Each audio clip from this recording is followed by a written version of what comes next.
दतिया उपचुनाव में बीजेपी को लगा बड़ा झटका। आखिर कैसे दतिया में उपचुनाव हार गई बीजेपी?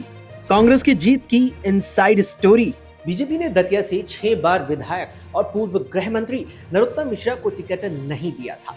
उनकी जगह पहली बार चुनाव लड़ रहे आशुतोष तिवारी को पार्टी ने मैदान में उतारा, लेकिन वो 6016 वोटों से कांग्रेस के प्रत्याशी कुंवर घनश्याम सिंह से चुनाव हार गए। ये लगातार दूसरी बार है जब दतिया विधानसभा सीट पर बीजेपी को हार का सामना करना पड़ा है। साल 2023 के विधानसभा चुनाव में कांग्रेस के उस वक्त के प्रत्याशी राजेंद्र भारती ने नरोत्तम मिश्रा को हरा दिया था और अब उपचुनाव में भी बीजेपी ये सीट वापस नहीं जीत सकी।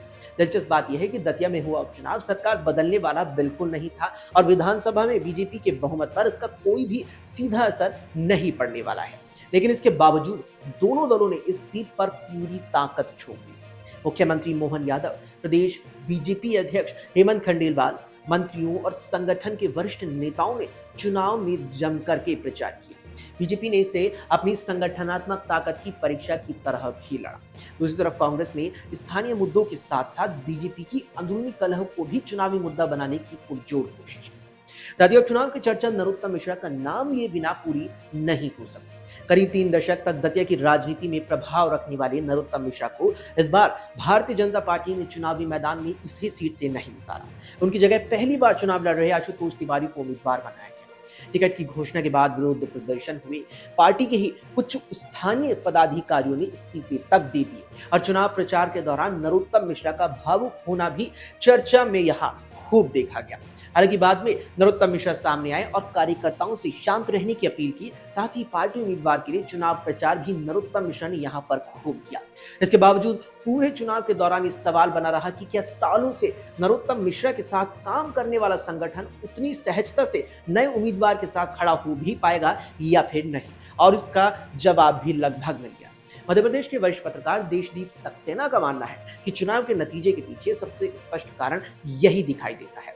राजनीतिक विश्लेषकों का मानना है कि अगर दतिया के नतीजों को सिर्फ नरोत्तम मिश्रा की टिकट कटने तक सीमित कर दिया जाए तो चुनाव की पूरी तस्वीर सामने नहीं आ सकती। यानी ये केवल नरोत्तम मिश्रा के उम्मीदवार बनने तक का मामला नहीं है। एक्सपर्ट्स का मानना है कि पूरे प्रदेश की तरह दतिया के ग्रामीण इलाकों में भी खेती किसानी से जुड़े मुद्दे लगातार चर्चा का विषय बने रहे और यही बीजेपी के लिए यहाँ मुसीबत भी बनी। उन्होंने कहा कि खाद, बीज, डीजल की कीमतें और किसानों की परेशानियां चुनाव के दौरान लगातार लोगों के बीच चर्चा का विषय बनी और कांग्रेस ने मुद्दा भी बनाया।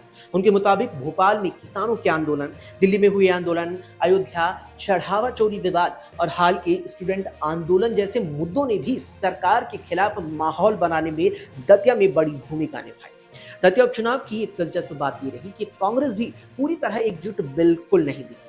चुनाव प्रचार के आखिरी दौर में पूर्व विधायक जिनकी सदस्यता रद्द हुई थी, राजेंद्र भारती, और कांग्रेस की इसी सीट से उम्मीदवार घनश्याम सिंह के बीच आरोप प्रत्यारोप खुलकर के सामने आ गए। मतगणना से एक दिन पहले कांग्रेस ने राजेंद्र भारती को पार्टी की प्राथमिक सदस्यता से भी निलंबित कर दिया। इसके बावजूद कांग्रेस सीट बचाने में सफल रही, यानी कि जो नए प्रत्याशी चुनावी मैदान में कांग्रेस की तरफ से उतरे थे वो कांग्रेस की ये सीट एमपी विधानसभा में बचाने में कामयाब रहे। और यहां कई मुद्दे निकल कर के सामने आए हैं एक्सपर्ट्स के मुताबिक, जिनके चलते बीजेपी को दतिया में हार का सामना करना पड़ा।